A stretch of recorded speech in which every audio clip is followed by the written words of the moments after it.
good evening. Welcome to State of Business on our television. I'm Ashing Sani Veerasinghe. Let's have a look at the headlines for today.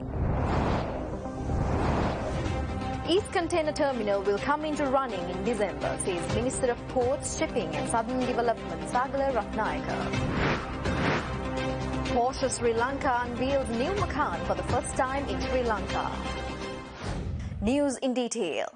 Minister of Ports, Shipping and Southern Development Sagala Ratnayaka assures that the East Container Terminal will come into running in December 2020. Addressing the Port of Colombo Awards night held last Friday, Minister also called for collaborative efforts to transform Colombo Port, the port of the choice in the region. Together, we can make the Colombo the port of choice in the region, and trust me, you're on the right path. Actually, it boils down to three things. The first one is getting the formula right. It's a very simple formula. One is what we do has to be good for the country and the people of the country. It has to be good for the Port of Colombo, the people who work there. It has to be good for our customers as well. When I say the customers, the main lines, the feeder lines, the shipping agents, the freight forwarders, the entire fraternity, we all have to do well. And that's what it's about. And that's the attitude, that's the formula that we will be following. The second thing I wanted to say is we will have ECT up and running by December next year. That's December 2020. And we will not wait to be under pressure again to start on the West Container Terminal. When the time is right, we will start work on that, and it can be parallel to the development of the East Container Terminal. These are the three final things I wanted to tell you.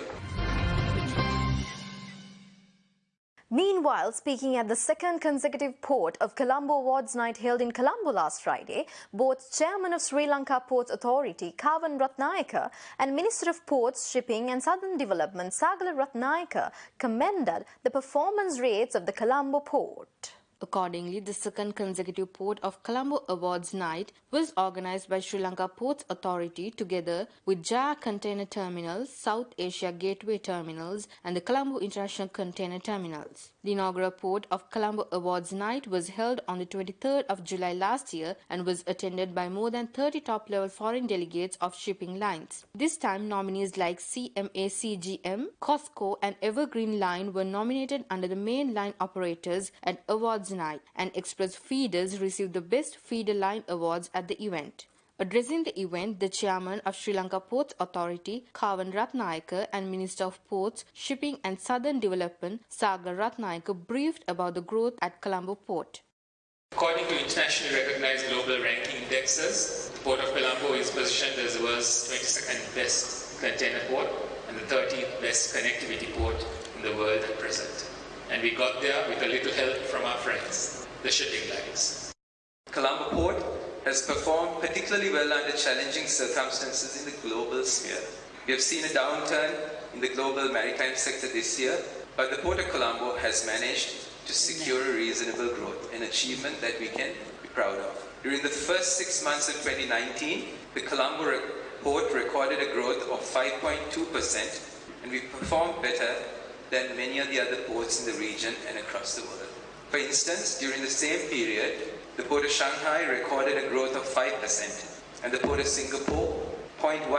Shenzhen and Busan recorded a growth of 2.8% and 2.1% respectively. Hong Kong plummeted 8.1%. Transshipment hubs of Jebel Ali and Salalah also recorded declines, I think to the rates of about 9 and 12% respectively. What we must do under challenging circumstances is to fortify our position. This requires correct and timely strategic decisions. This is the main reason why we fast-track our decision-making process to expedite the East Container Terminal and other upgrades that are central to the sustainable growth of the Port of Colombo. Porsche Sri Lanka unveiled another most exciting car, New Macan, for the first time in Sri Lanka while celebrating the Sports Car Together Day in Colombo. The launch of the New Macan took place at the Colombo City Centre last Friday at a charming but graceful gathering. The New Macan, which a combination of typical Porsche performance on any terrain coupled with a high degree of confidence from rides from the start. The thrilling and exciting experience, the new Macan, was unveiled by the chairman of IWS Holdings, Arthur Senanayake, and managing director of Porsche Asia Pacific, Arthur Willman. The new Macan stays true to the Porsche design DNA with a three-dimensional LED tail light strip. The most striking innovations inside the vehicle include the 11-inch touchscreen of the new Porsche Communication Management, redesigned and repositioned air vents, and GT Sports steering wheel familiar from the 911. The Macan starts at 26 million rupees and is available to order now. Another important event that took place during the Macan launch was the handing over of the Mamba Green Macan and the Carmine Red Macan to its owners. Stay tuned for more news after this short break.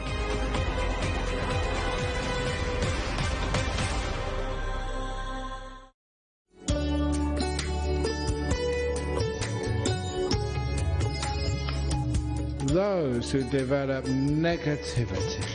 I don't want this.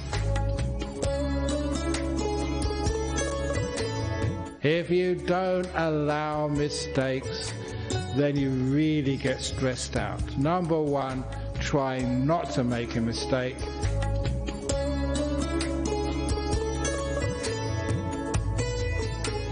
We are going to teach you to speak and write in perfect English.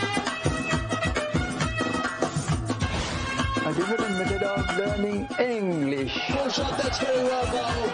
Protect from bad English. How to bad in English. Oh, that's a good shot. He's whacked that away over the top of it. This is English Coach. For English lessons delivered to your doorstep. Tune in to English Coach. Saturdays, 7:30 p.m. This program sponsored by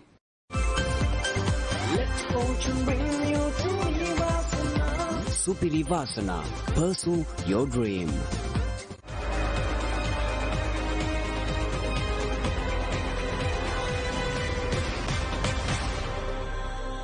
Welcome back after the break.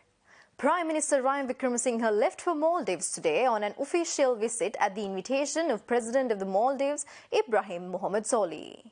The Prime Minister and visiting delegation arrived at Velana International Airport and was received by Maldivian Foreign Minister Abdullah Shahid. Upon the visit, the Sri Lankan Prime Minister will hold bilateral discussions with the President of the Maldives, Ibrahim Mohamed Solih, on strengthening relations between Sri Lanka and the Maldives, which will be further progressed by several cooperation agreements scheduled to be signed between the two governments. Sri Lanka and the Maldives are scheduled to sign 4 agreements during the Premier's visit, and one of the 4 agreements scheduled to be signed between the island nations is an agreement on the facilitation of visa arrangements between the government of the Maldives and the government of Sri Lanka. Thereby, the two governments will also sign a memorandum of understanding on issues in higher education and water supply sectors and an MOU on vocational training and youth development. Prime Minister Wickremesinghe will also be chairing the 4th Indian Ocean Conference scheduled to be held from 3rd to 4th September at Paradise Island Resort. Chairman of the Sri Lanka Podujana Peramuna, Professor G.L. Peri, states that the parliamentarians S.P. Dissanayake and Dilan Pereira cannot be withdrawn from the membership of the United People's Freedom Alliance or from the parliamentary seats, even though they obtain membership in the Sri Lanka Podujana Peramuna. SLPP chairman made these clarifications on the subject, addressing a media briefing held in Colombo today. පක්ෂයෙන් නිරපාදවන්න බෑ අත්නෝමතික විදියට. කීප දෙනෙක් පක්ෂයේ විනය උල්ලංඝනය කරලා තිබෙනවා නම් අත්නෝමතික ලෙස තීරණය කරන්න බෑ. අහවලාට විරුද්ධව අපි විනයානුකූල පියවර ගන්නවා. අහවලාට විරුද්ධව කිසිවක් කරන්න බෑ. ඒවා අපි රකින්නවා. මෙතන දේශපාලන සාධකයක් තියෙනවා. කවුද රකින්නේ? UNP හිතවාදී අය. හැබැයි පක්ෂයේ විනය උල්ලංඝනය කළා කියන පදනම මත පියවර ගැනීමට මේ තර්ජනය කරන්නේ UNP එකට පාර දෙන පුද්ගලයන්ට. එසේ කිරීමට මම පැහැදිලිව කියනවා ශ්‍රී ලංකා නීතිය යටතේ කිසිම පුළුවන් කමක් නැහැ. එහෙනම් කොහොමද ඒ විදිහට පක්ෂයෙන් නිරපාදවන්නේ? 10 දෙනෙක් පක්ෂයේ විනය කියමු කඩලා තියෙනවා. ඒ 10 දෙනාගෙන් 5 දෙනෙක් රකින්නවා, 5 දෙනෙක්ව නිරපාදවන්න උත්සාහ කරනවා. ඒක කරන්න බෑ. ඒක ශ්‍රී ලංකා ආණ්ඩුක්‍රම ව්‍යවස්ථාවේ සමානතාවයේ පුද්ගලයන් සමාන ලෙස සැලකීම පිළිබඳ ඒ මූලික ප්‍රතිපත්තියට පටහැනි. ඒක කරන්න. As per the information of the Road Development Authority, the third and the fourth phases of the Southern Expressway from Mathura to Hambantota via Mattala have been completed, and that expressway extension will be open next month. Accordingly, construction of 96 kilometers long extension of the Southern Expressway consists of 4 phases. In the first phase, 30 km section from Mathura to Beliatta. The second phase, 26 km section from Beliatta to Baravakumbuka, 15 km from Baravakumbuka to Andaravava, and in the fourth stage, 25 km from Andaravava to Hambantota and Mattala are being constructed. The work on the third and fourth phases, including the access roads and the flyovers for by-roads that cross the expressway, have been completed.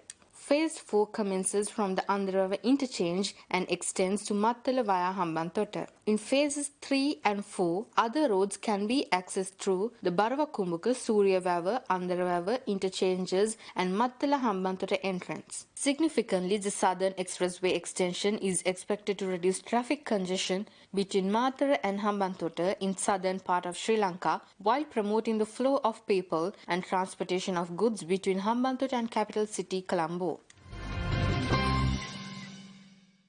Foreign Secretary Ravinatha Ariyasinghe states post-Easter attacks has been a litmus test on Sri Lanka's resolve to adhere to human rights standards while fighting terrorism, and also to determine the sturdiness and shortcomings of the democratic institutions that have been strengthened in recent years.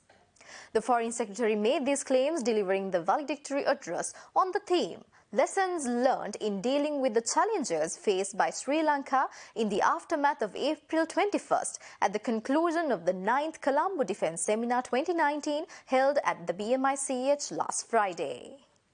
Noting that this year's Colombo Defence Seminar is themed in the backdrop of the Easter Sunday terror attacks, Ariyasinghe emphasised that countries challenged by terrorism must fight terrorism and protect human rights simultaneously and not sacrifice one at the altar of the other. Foreign Secretary also noted that overcoming the setbacks to the economy in the wake of the terrorist attacks on 21st April has been a considerable challenge, but that as it did throughout the 30-year struggle against LTTE terrorism, the country had shown its characteristic resilience despite the initial shock. Describing some aspects of the post-April 21st response as work in progress, the Foreign Ministry Secretary said the quest to get the draft counter-terrorism bill to be right in a manner also responsive to the new security challenges has become both more informed and urgent. Moreover, Foreign Secretary said there are lessons from Easter Sunday attacks that could be drawn by all countries vulnerable to the threats posed by contemporary terrorism, and he called for moving from a whole of government to a whole of society approach if we are to truly overcome this challenge. Stay tuned for stock updates after this short break.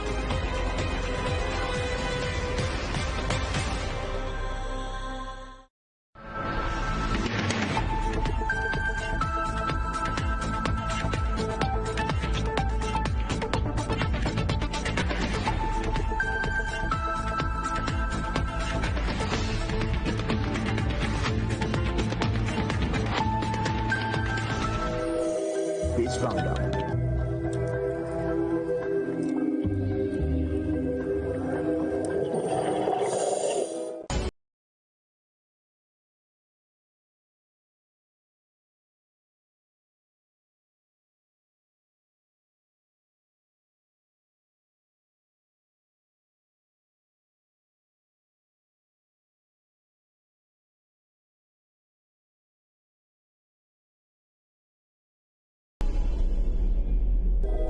Ten to 10, sponsored by Lanka Tiles, the Sri Lankan tile with a global following.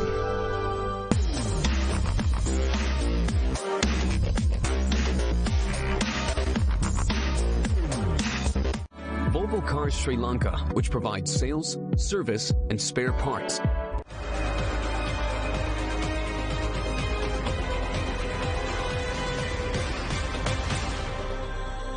Welcome back after the break. Trading at Colombo Stock Exchange ended on a negative note today. The all-share price index dropped 11.57 points to close at 5,878.29, and the S&P SL20 dropped 20.1 points to close at 2,888.34. The turnover was 559 million rupees and over 82 million shares were traded. Up next are forex rates.